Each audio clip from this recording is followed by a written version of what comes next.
Bonjour à toutes et à tous et bienvenue dans Cinefiles pour cette critique de District 9, District 9, un film sorti en 2009 de Neil Blomkamp avec Sharlto Copley. C'est un film qui a été réalisé avec 30 millions de dollars, il en a récolté 210 dans le monde et il a eu d'excellentes critiques ainsi que des nominations aux Oscars du meilleur film, du meilleur scénario adapté, du meilleur montage et des meilleurs effets visuels. Il dure 1h50 et qu'est-ce qui se passe dans ce film? Je vais pas trop vous parler du scénario, je voudrais pas vous gâcher le film finalement.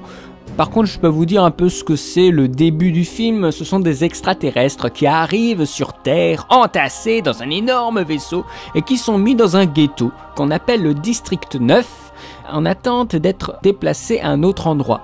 Alors c'est un film de science-fiction produit par Peter Jackson. Neil Blomkamp est assez jeune et c'est un film qui est marquant parce que il fait un mélange très étrange de genres différents qui est d'abord construit comme un reportage. Les 10 premières minutes sont très impressionnantes au niveau de la mise en scène, avec un mélange entre les actualités, la science-fiction qui ici nous rappelle le monde dans lequel on vit, le documentaire avec des plans de caméra, la télé-réalité, voilà un mix de genres, un truc de fou, et on navigue entre films de science-fiction, films d'action, documentaires, c'est très impressionnant, mais ça ne se limite pas qu'au divertissement. Ce film souligne des jeux d'exploitation.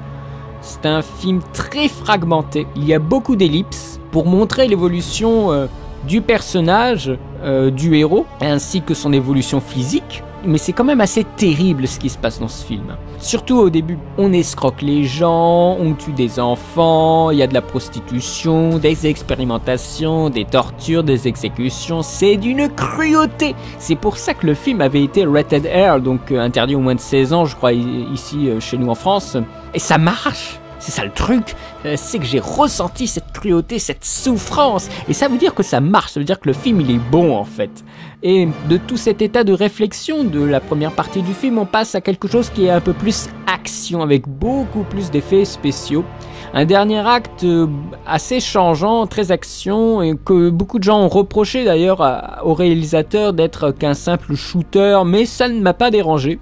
Au contraire, c'était un petit peu jouissif de voir tout ce qu'on voit dans le film avec des technologies et tout ça, et on voit ça en marche et ça fait vraiment du bien de regarder ça, ça défoule, voilà. Après un moment de réflexion, il y a un petit moment d'action et c'est pas pour déplaire. Alors la prestation de cet acteur Sharlto Copley en Vicus, elle est très bien, ça fait vraiment le petit mec, mais qui devient à la fin un petit peu moins petit. Et quand j'entends petit mec, c'est le mec influençable, un simple mouton, eh bien il va se rebeller de façon assez violente contre le système. C'est d'abord justement un robot affilié au système qui devient organique et après insaisissable. On pose des questions au début, comment on va pouvoir s'identifier à ce petit minable, ce Vicus, qui est un bon à rien sauf à la fin, et puis au fur et à mesure ça commence à venir, et ce héros, machine puisqu'il fait partie d'un système, devient humain, puis revient dans la machine, puis redevient humain, jusqu'à être la forme ultime de l'organisme. Ça c'est très intéressant, et l'identification marche jusqu'au dernier plan qui est un plan rapproché sur un alien ravagé par l'émotion.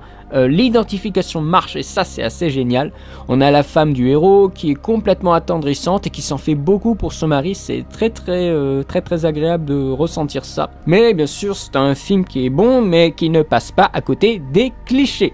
Le méchant, il est très méchant. Il est très cliché en fait, ça c'est un petit peu gênant. Et nous avons les aliens. Alors les aliens, ils sont assez humanoïdes. Ils sont voilà pas mal insectes. Ce sont des mollusques. Mais ça convient tout à fait à cet aspect assez dégueulasse que voulait faire le réalisateur.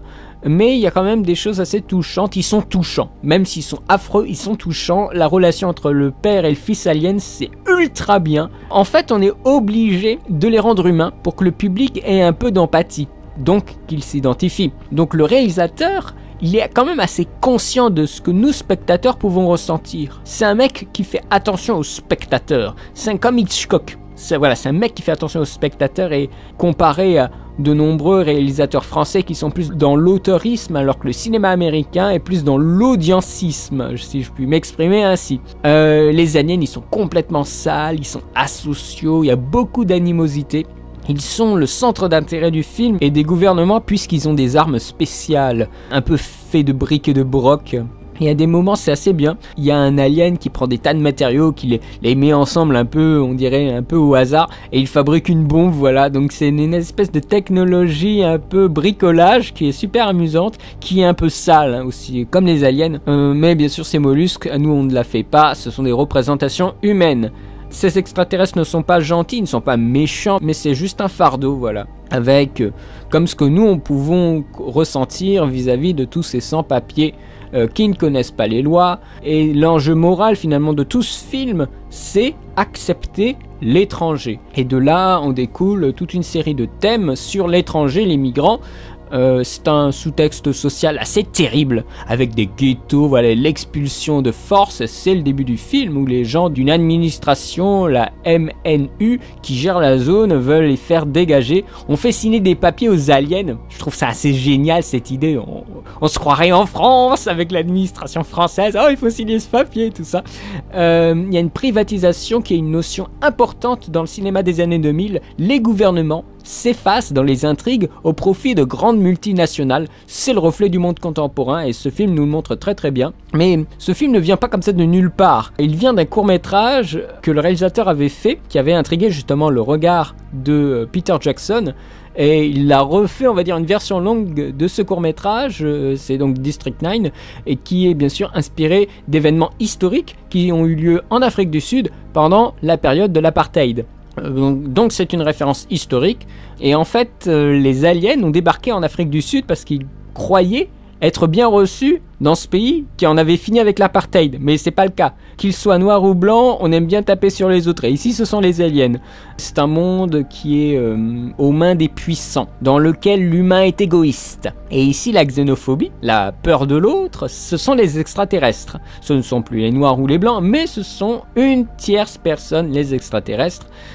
La preuve la plus évidente est l'utilisation dès le début du terme péjoratif « les crevettes », comme c'est traduit en français, pour parler des extraterrestres, et qui fait référence à une variété de criquets, ça je ne savais pas, une variété de criquets en Afrique du Sud, considérée comme le fléau du pays. Voilà, donc même si c'est éradiqué, le racisme, la xénophobie fait partie de l'homme, ce film nous le montre très très bien, il joue sur la métaphore, l'extraordinaire, l'alien devient ordinaire, c'est un film très pessimiste, très mélancolique, avec une campagne publicitaire super intéressante, un marketing viral. Le site du film avait je crois été codé en anglais, donc pour les humains, et il avait aussi été codé en alien, donc avec des trucs indéchiffrables, mais donc il y avait justement cette idée de division des lieux pour les différentes sociétés. Société noire, société blanche, et bien ici dans le film, société alien, société humaine.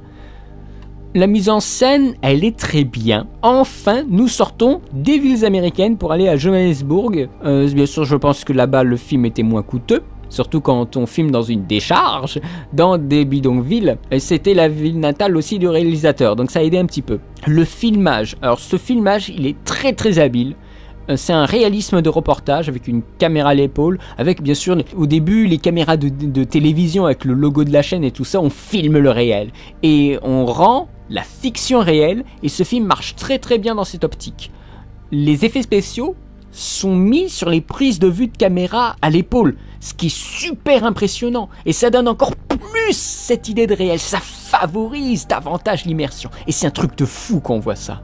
Parce que souvent, les effets spéciaux, c'est dans des cadres très très maîtrisés, très très propres. Des fois, bien sûr, des cadres qui n'existent pas, qui sont faits par ordinateur. Et bien ici, c'est carrément dans les prises de vue, caméra à l'épaule, tremblante et tout ça. Et c'est très très impressionnant. On montre vraiment l'actualité, les médias, un film ancré dans sa réalité, du cinéma, des médias, avec beaucoup de références aussi. Par exemple, une référence à La Mouche. Je pense que ceux qui ont vu La Mouche, et ils voient ce que je veux dire par référence. C'est un style de caméra à l'épaule qui reste quand même lisible, parce que souvent on dit aujourd'hui caméra à l'épaule, il y a beaucoup de plans, mais ça reste lisible, c'est le plus important. Et la qualité médiocre des images de pseudo-actualité permet en fait de bien insérer les effets spéciaux, parce que les caméras qui avaient été utilisées étaient des RED, donc des très très bonnes caméras numériques. Et donc aujourd'hui on fait quand même de ces trucs. Et c'est super captivant parce qu'on lie le réel au virtuel. Il y a quelque chose qui n'existe pas. Et c'est esthétiquement très intéressant. Et on va progressivement transformer cette fiction narrée par les médias, par le documentaire qui est au début du film dans les 10-20 minutes, en une fiction au plan objectif et subjectif bien sûr, mais ce ne seront plus des caméras liées aux infos. Et ça, c'est super bien agencé, c'est super bien amené. La mise en scène, c'est franchement très très bon. Pour un budget pareil aussi, je suis complètement bluffé.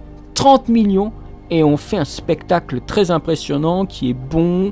Il y a de l'émotion, surtout qu'elle vient pas forcément d'humain l'émotion. Ça aussi c'est un tour de force. Franchement, c'est vraiment bon. Je fais exprès d'être un peu évasif sur certaines choses, hein, parce que le film se savoure plus qu'il ne s'explique. Il y a pas mal d'analyses, je vous laisse chercher sur internet si vous voulez plus d'informations, il y a des trucs très intéressants. Mais je ne considère pas ce film comme un film à grand spectacle. Mais ça reste une très très bonne surprise, hein. La faillite du genre humain, qui mérite franchement un bon 15 sur 20, un bien dodu.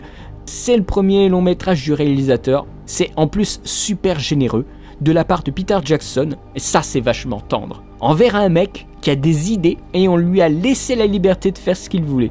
Voilà, on l'a pris sous son aile et on lui a dit « Je te laisse faire le film que tu souhaites faire ». Et ça c'est formidable, avec très peu de moyens, on a une liberté et on fait quand même des films qui arrachent la rétine, franchement, et qui font cogiter le cerveau, ça c'est super. Mais pourtant ce film, on peut penser que c'est très politique, mais ça reste sur les personnages principaux, mais quand même avec une importante toile de fond politique. C'est franchement très bon, je vous le conseille. Si vous avez des commentaires, si vous avez vraiment pas aimé ce film-là, parce que c'était tout bizarre, ou si vous avez crié au génie, n'hésitez pas à poster un commentaire. Je vous remercie de me suivre, ça me fait très plaisir, vous êtes de plus en plus nombreux, c'est un truc de fou ces derniers temps. Je vous remercie vraiment, et je vous dis à très bientôt pour de nouvelles critiques et de nouvelles analyses. Allez, salut!